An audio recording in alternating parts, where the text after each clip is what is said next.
Optical fibre जो है पूर्ण आंतरिक परावर्तन पर काम करता है। देखिए अगर ये ऐसे गया, ऐसे आया, ऐसे गया, ऐसे आया, ऐसे गया, ऐसे आया, ऐसे गया, प्रकाश की किरण ऐसा पड़ा, देखिए प्रकाश की किरण कभी कभी ये ऐसे पड़ा, ऐसे पड़ा, तो मान लीजिए ये प्रकाश ऐसे निकल जाएगा। लेकिन यहां पर मान लीजिए कोई व्यक्ति अगर खड़ा, लेकिन कहेगा सर जी कि इसको थोड़ा और नीचे कर देते हैं, इस आपतित किरण को थोड़ा और नीचे करेंगे तो क्या घटना मेरे साथ होगा। तो मेरे प्यारे स्टूडेंट, ये आप लोग के मन में ऐसा प्रश्न, अभी सबसे पहले हम लोग ये समझेंगे कि प्रकाश के पूर्ण आंतरिक परावर्तन क्या होता है। देखिए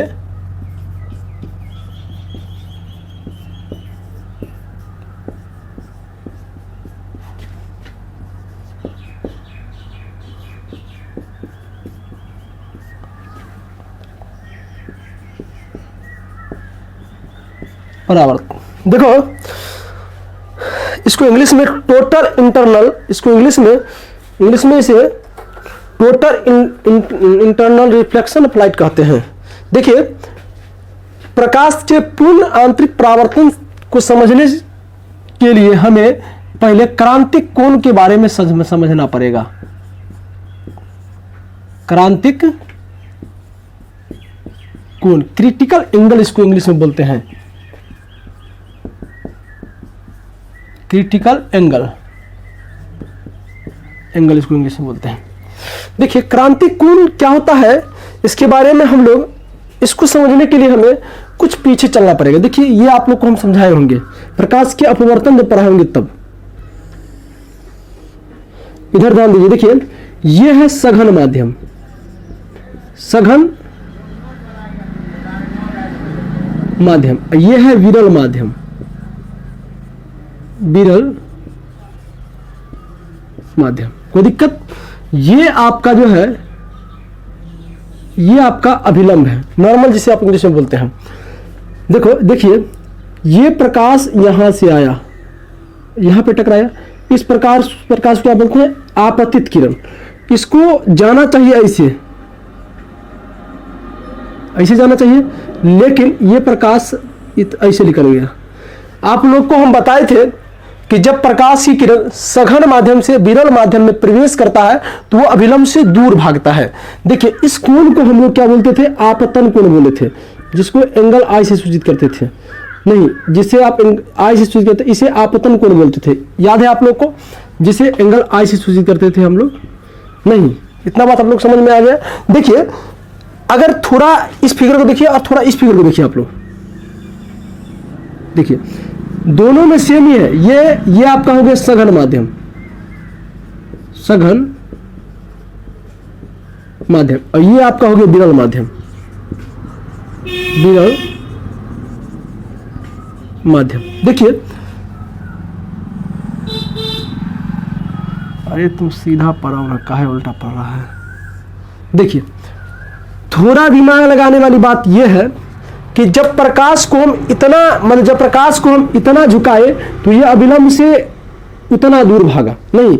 लेकिन एक बार बताइए, प्रकाश को अगर यहां से अगर गुजारते, हम यहां से गुजारते नहीं, यहां से गुजारते तो प्रकाश ऐसे निकालना चाहिए, नहीं, अभिलंब से दूर भागेगा तो कैसे होगा। देखिए इस फिगर को अगर मान लीजिए हम यहां पर अगर आपको समझाएं हम, देखिए अगर मान लीजिए प्रकाश को ऐसे घुमाते हम, यहां टकराया नहीं तो क्या हो जाना चाहिए, ऐसे निकालना चाहिए प्रकाश को, नहीं ये ऐसे, तो ऐसे निकालना चाहिए तो वास्तविक ये आने वाली प्रकाश और ये जाने वाली प्रकाश, लेकिन ये प्रकाश ये तो ऐसे जाना चाहिए ना, लेकिन प्रकाश इस होकर निकल जाएगा। वो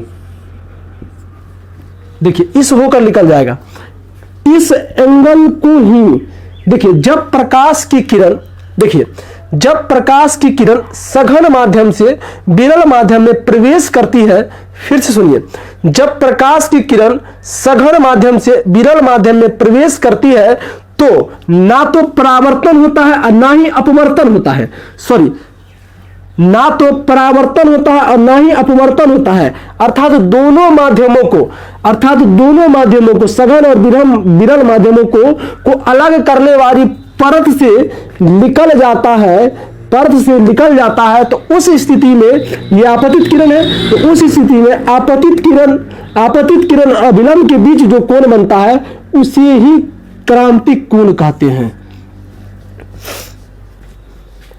समझ में आया आप लोग को? क्रांतिक कोण किसे कहते, समझ में आ गया आप लोग को? थोड़ा सुनिए फिर से, देखिए देखिए, जब हम प्रकाश को यहां से गुजारे तो प्रकाश अभिलंब से थोड़ा दूर भागा, लेकिन एक समय ऐसा तो भी आएगा अगर प्रकाश यहां से गुजारेंगे हम तो ये प्रकाश इस पे चढ़ जाएगा, इस रेखा समझ रहे हैं, ये रेखा पर, ये रेखा पर चढ़ गया। तो वही कर रहे हैं कि प्रकाश को थोड़ा नीचे झुका दिए हम, प्रकाश को थोड़ा हम क्या कर दिए, नीचे झुकाए, तो प्रकाश को जाना चाहिए ऐसे, लेकिन प्रकाश दोनों माध्यमों को दूर करने वाले में के सतह उससे निकल गया, अर्थात वो दिखाई नहीं पड़ता है। समझ में आ रहा है, अर्थात वो दिखाई नहीं पड़ता है। जो देख रहे हैं आप लोग को, आपको अगर पूछा जाए तो कहिएगा जब प्रकाश की किरण सघन माध्यम से विरल माध्यम में प्रवेश करती है तो ना तो परावर्तन होता है, ध्यान रखिए, ना तो परावर्तन हो रहा है, परावर्तन का मतलब ऐसे होना चाहिए ना, तब ना परावर्तन हुआ, ना तो परावर्तन हो रहा है ना ही अपवर्तन हो रहा है। अपवर्तन का मतलब ये रेखा होना चाहिए, ना ही परावर्तन हो रहा है ना ही अपवर्तन हो रहा है, तो दोनों माध्यमों को दूर करने वाली सतह से निकल जाता है। तो उस स्थिति में आपतित किरण और नॉर्मल के बीच जो कोण बनता है उसे क्रांतिक कोण कहते हैं। इतना बात आप लोग को समझ में आ गया। देखिए क्रांतिक कोण बराबर जो होता है, आपको बता दें, यहां से अपवर्तनांक जो होता है, अगर मान लीजिए इस रेखा का अपवर्तनांक अगर निकालना हो तो यहां से जो क्रांतिक कोण बराबर जो होता है, म्यू बराबर 1/sin c होता है, 1/sin c होता है। ऑब्जेक्टिव में इससे ज्यादातर क्वेश्चन बनाने वाला पूछता है। मेरे प्यारे स्टूडेंट, आप लोग समझ में आ गया होगा। अगर आप इंटर में होते तो इसको सिद्ध करके टीचर दिखाता है। इतना बात आप लोग को समझ में आ गया। क्रांतिक कोण कहने का मतलब यह हुआ हमारा कि जब प्रकाश किरण सघन माध्यम से विरल माध्यम में प्रवेश करता है तो दोनों माध्यमों को, जब सघन माध्यम से विरल माध्यम में प्रवेश करता है तो उस स्थिति में ना तो अपवर्तन होता है ना ही परावर्तन होता है, अर्थात दोनों माध्यमों को दूर करने वाली रेखा से, अर्थात परत से निकल जाता है। उस स्थिति में नॉर्मल और आपतित किरण के बीच जो कोण बनता है उसे जो है ना क्रांतिक कोण कहते हैं। अब दिमाग लगाइए, देखिए ये यहां पर ये जो कोण है ये आपतन कोण है, ये कोण है आपतन कोण है, ये कोण है, ये आपतन कोण है। लेकिन ये जो है सी, ये क्या है, ये क्रांतिक कोण है। तो थोड़ा दिमाग लगाने वाली बात है कि आपतन कोण से हमेशा क्रांतिक कोण बड़ा होता है, देखने से भी लगता है, देखने में समझ आ रहा है ना। ये आपतन कोण है, ये क्रांतिक कोण है। तो याद रखना, आप लोग को एग्जाम में पूछता है, एग्जाम में जो पूछता है, देखिए ये क्रांतिक कोण हम लिख देते हैं। देखिए क्रांतिक कोण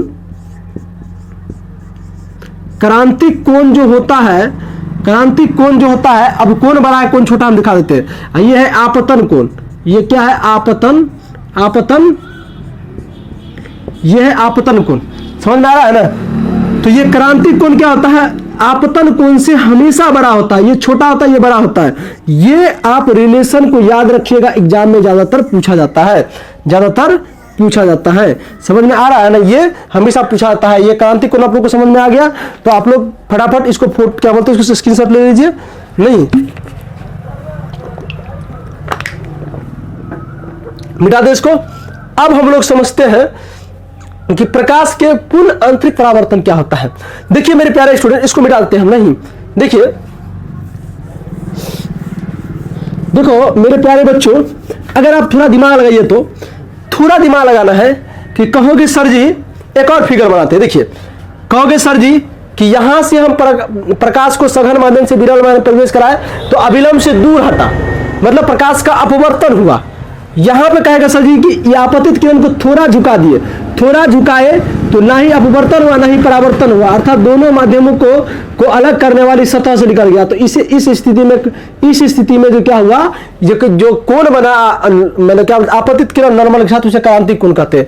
लेकिन कहेगा सर जी कि इसको थोड़ा और नीचे कर देते हैं, इस आपतित किरण को थोड़ा और नीचे करेंगे तो क्या घटना मेरे साथ होगा। तो मेरे प्यारे स्टूडेंट, ये आप लोग के मन में ऐसा प्रश्न चलता होगा। देखिए देखते रहिए आप लोग। यहां पर देखिए ये भी सघन माध्यम है, 100 लिख दिए सघन, वी लिख दिए तो विरल, समझ में आ रहा है ना। ये आपका नॉर्मल है, देखिए ये आपका नॉर्मल है, समझ में आ गया। कहोगे सर जी हम अगर मान लीजिए ऐसे निकाल दे, अरे भैया परान तो कैसे रहते, ऐसे अगर मान लीजिए गुजर जाएगा तो अब क्या होगा। देखिए अब यहां तो अंदर आएगा, लेकिन दोनों माध्यमों का यहां पर ये मान लीजिए ये जो कोण है ये क्रांतिक कोण नहीं बनता है, क्रांतिक कोण से भी ज्यादा कोण बन गया। क्रांति कोण से भी ज्यादा कोण बन गया तो ये क्या होगा, अंदर तो जाएगा लेकिन ये बाहर निकल जाएगा, प्रकाश का परावर्तन ये बाहर निकल जाएगा। मेरे प्यारे स्टूडेंट, दिमाग लगाने वाली बात ये है यहाँ पर, ये जो कंडीशन हुआ, ये जो कंडीशन आपको दिखाई पड़ा, ये जो कंडीशन है कि जब यहां से गुजारे तो अभिलंब से थोड़ा हटा, जब थोड़ा और आपतित किरण को नीचे किए तो दोनों माध्यमों को अलग करने वाले सतह से निकल गया। समझ में आ रहा है? इस किरण को थोड़ा और नीचे कर दिए, यहां पर ये ए है, सॉरी ये ए पिक्चर है, ये बी पिक्चर है और ये सी पिक्चर है।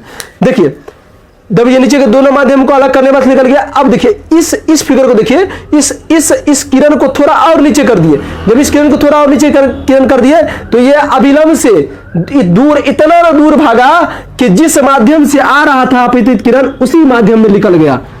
भैया इसी को, इस कंडीशन को देख में आया, इसी कंडीशन को प्रकाश के, इसी कंडीशन को प्रकाश के पूर्ण, इसी कंडीशन को प्रकाश के पूर्ण आंतरिक परावर्तन कहते हैं। देख लिया आप लोग, समझ में आ गया आप लोग को कि किरण को ससुरा इतना न झुका दिए कि ना तो क्या हुआ, अपवर्तन के बड़ा परावर्तन हो गया। तो यहां प्रकाश अंदर जा रहा है, फिर कहोगे सर जी कि शीशा पर देखो नीचे में अगर कलर कर दोगे ना तो वहां परावर्तन होगा, लेकिन इस प्रकार घटना पानी पे होता है। कहां पे होता है थोड़ा दिखा देते हैं आप लोग को, इस फिगर को देख लिए आप लोग, देखिए कभी कभी आप लोग नदी के किनारे खड़ा होते होंगे और शाम के समय खड़ा होइएगा, शाम के समय खड़ा होता है ना तो कभी कभी देखता होगा पानी में देखिएगा ना तो क्या आपका आंख झलफलाते रहेगा। क्या कहेगा, आपका आंख झलफलाते रहेगा, झलफलाते कहते रहेगा कि अभी थोड़ा मिटा के समझाते हैं आप लोग को। प्रकाश के पूर्ण आंतरिक परावर्तन समझ गया आप लोग? चलिए समझ गया ना।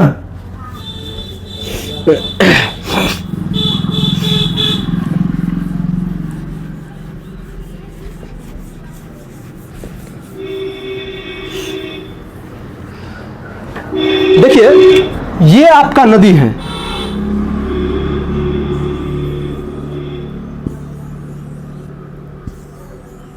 दिमाग आने वाली यहां ये नदी है आपका, यहां पर आपको सूर्य उगल है नहीं, तो ये प्रकाश की किरण, अगर प्रकाश की किरण ऐसे पड़ेगा नहीं तो यहां पर बना और अभिलंब से थोड़ा दूर हट के निकल जाएगा, नहीं ये ऐसे निकल जाएगा, ये क्या बोलते हैं ऐसे निकल जाएगा वो। लेकिन प्रकाश की किरण ऐसा पड़ा, देखिए प्रकाश किरण कभी कभी ये ऐसे पड़ा तो मान लीजिए ये प्रकाश ऐसे निकल जाएगा। लेकिन यहां पर मान लीजिए कोई व्यक्ति अगर खड़ा है, यहां पर अगर मान लीजिए कोई व्यक्ति अगर खड़ा है तो इसका आंख में पड़ेगा, तो आंख चुनहाने लगता है, सूर्य को देखने में दिक्कत होता है। वास्तविक रूप से आप सूर्य को नहीं देखिएगा ना तब भी आपका आंख चुनहाएगा, काहे कि मान लीजिए पहला बार किरण निकला तो आप परावर्तन हो गया, लेकिन यहां से किरण निकला और ऐसे करके अपने आंख में पड़ने लगा तो क्या पानी देखिएगा, पानी का लेकर आंख चुनहाएगा आपका आंख, समझ में आ रहा है ना। तो वहां पर प्रकाश के पूर्ण आंतरिक परावर्तन होता है। हमें इसके उदाहरण तभी और थोड़ा और उदाहरण बताते हैं, आप थोड़ा वीडियो पर बने रहिए, भागिए नहीं खाली।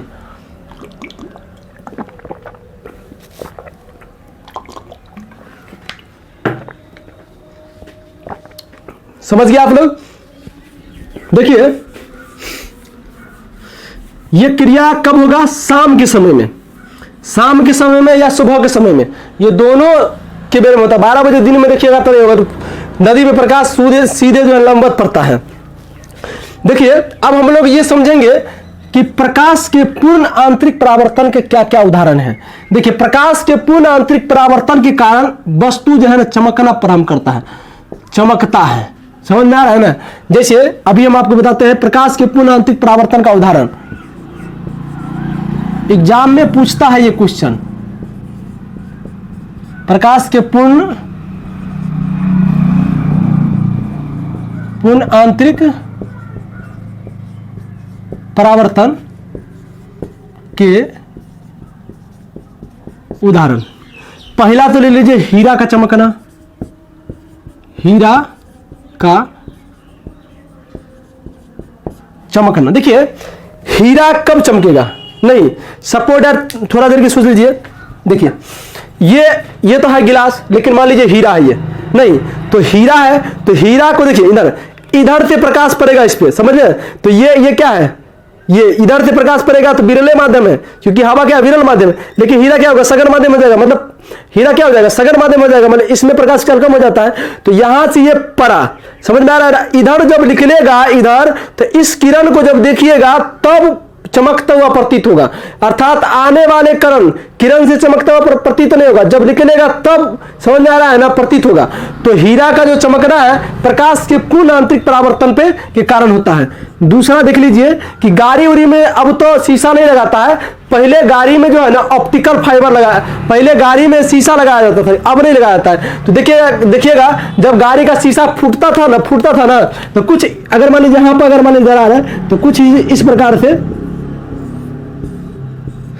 प्रकार से गाड़ी का शीशा जब फूटता है तो कुछ इस प्रकार से नजर आता होगा। चाहे घरों में देखिएगा आईना वाला जब फूटेगा तो जहां फूटेगा ना वहां पर चमकता हुआ डडीर की तरह दिखाई पड़ता है, जहां फूटता है वहां पर ज्यादा चमकीला होता है। नहीं तो ये आपका हो जाएगा, दूसरा क्या हो जाएगा, दूसरा हो जाएगा कांच में आई दरार का चमकना। कांच में आई दरार,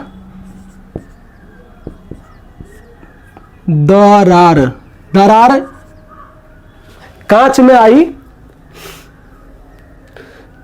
दरार का चमकना, दरार का चमकना, समझ में आ रहा है ना। देखिए तीसरा है मारीचिका बनना, मारीचिका, देखिए ये नहीं समझते हो मारीचिका क्या होता है।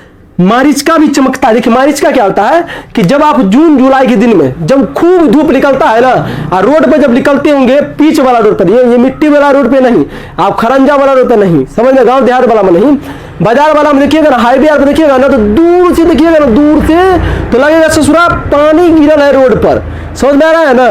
क्या लगेगा आईना की तरह चमक रहा है रोड। भैया जब इस स्थिति में क्या होता है उसे मारीचिका कहते हैं, जो चमकता है।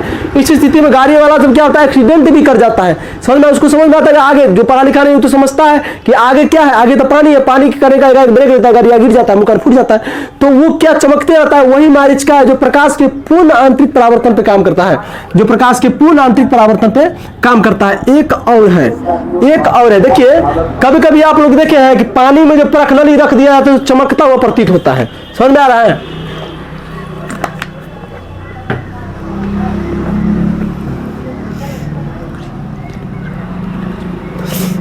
देखिए जल में रखी परख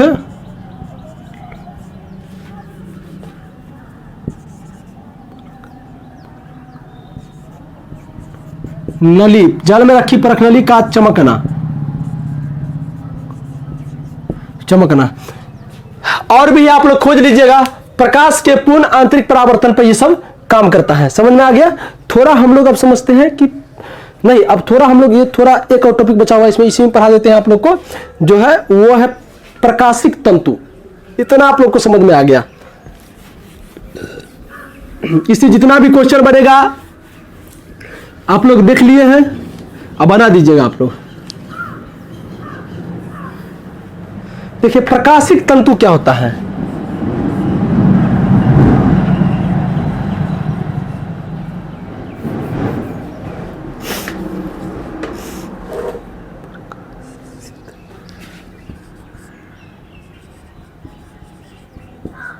प्रकाशित तंतु, देखो तंतु का मतलब फाइबर होता है, इसको इंग्लिश में ऑप्टिकल फाइबर कहते हैं। देखिए शीशा को ना बिल्कुल गोल नहीं किया जा सकता। देखिए ये डिब्बा की तरह शीशा को गोल नहीं किया जा सकता है, नहीं, डिब्बा की तरह शीशा को गोल नहीं किया जा सकता है। समझ में आ रहा है ना।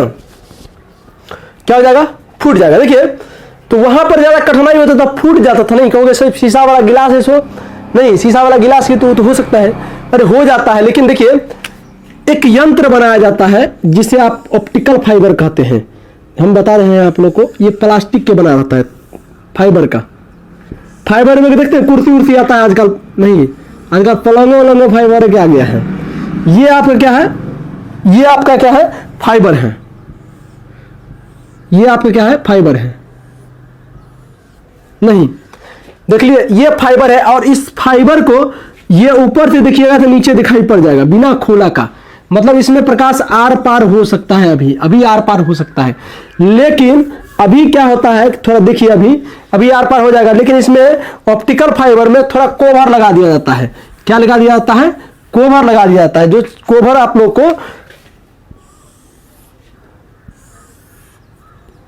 देखिए, इस पर क्या होता है कि कोवर लगा दिया जाता है,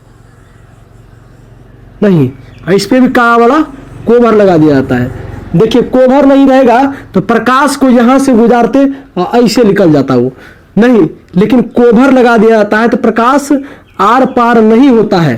प्रकाश क्या होता है? आर पार नहीं होता है, जिसके कारण एक अजीब घटना दिखने को मिलता है। यहां से गया वो, नहीं, यहां पर विलंब है, ऐसे निकल गया वो, फिर यहां पर विलंब बनेगा और ऐसे निकल जाएगा वो, फिर यहां पर ऐसे निकल जाएगा, ये ऐसे निकल जाएगा। देखिए, ये जो है इसी को प्रकाशिक तंतु कहते हैं।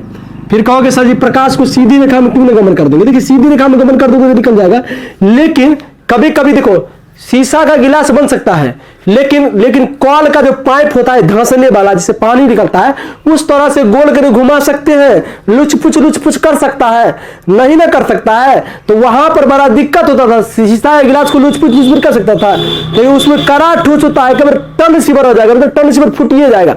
नहीं देखते, चूड़ी उड़ी देखते हैं, टन सिवर फूट के हटा देता है, वो शीशा का बना रहता है, समझ में आ रहा है ना? तो कभी कभी क्या होता है, इस सब को मान लीजिए, इसको अगर मोड़ के भी ऐसा भी अगर बना दे, अगर मान लीजिए ऐसा भी अगर बना दे, तो ये मुड़ा जाएगा, अब बन जाएगा।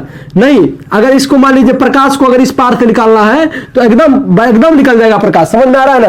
ये ऑप्टिकल फाइबर होता है। ऑप्टिकल फाइबर का मतलब ये मुड़ उड़ सकता है, लेकिन बांध दीजिएगा तो ऐसे करके रस्सी की तरह बांध दीजिएगा। जैसे देखिए, ये है ना, ये देखिए, ये अगर इसको बांध दीजिएगा ऐसे करके तो ऑप्टिकल फाइबर काम नहीं करेगा, समझ में आ रहा है ना? लेकिन अगर ऐसे मोड़ दिए हैं तो ऑप्टिकल फाइबर काम करेगा। देखिए, अगर मान लीजिए प्रकाश को सीधी रेखा में गमन कराएंगे तो ससुरा यहां तक आएगा और यहां के बाद रुक जाएगा वो, समझ में आ रहा है? यहां तक आएगा, यहां पे आएगा, फिर ऐसे करके निकल जाएगा। नहीं तो क्या होता है यहां पर, तो ये जो ऑप्टिकल फाइबर जो है, ऑप्टिकल फाइबर प्रकाश के पूर्ण आंतरिक परावर्तन पे काम करता है। ऑप्टिकल फाइबर जो है पूर्ण आंतरिक परावर्तन पे काम करता है। देखिए, अगर ये ऐसे गया, ऐसे आया, ऐसे गया, ऐसे आया, ऐसे गया, ऐसे आया, ऐसे गया, ऐसे ये निकल गया। देखिए, निकल गया प्रकाश। सीधी रेखा में प्रकाश गमन करता है, लेकिन प्रकाश के पूर्ण आंतरिक परावर्तन कर रही प्रकाश को टेढ़ी मेढ़ी रेखा में, लेकिन शीशा का बनाना हमारा ये संभव नहीं था। इसीलिए क्या करते हैं, इसके लिए इसे फाइबर से बनाते हैं, और फाइबर को तंतु कहते हैं, जिसे ऑप्टिकल फाइबर कहते हैं, प्रकाशिक तंतु को। समझ में आ गया? इसका क्या काम होता है थोड़ा देख लीजिए। ये प्रकाशिक तंतु आप लोग समझ गए, समझ में आ रहा है ना? इसी को प्रकाशिक तंतु कहते हैं। देखिए, अब इसको क्या करते हैं थोड़ा देख लीजिए आप लोग। देखिए,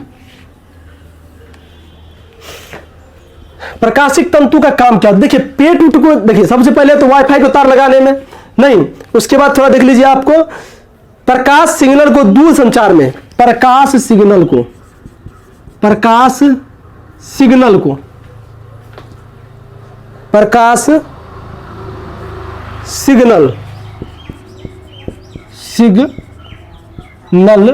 को दूर संचार में, दूर संचार मतलब भेजना, संचार में। देखिए, हमारे शरीर में लेजर लाइट को भेजने में, हमारे शरीर में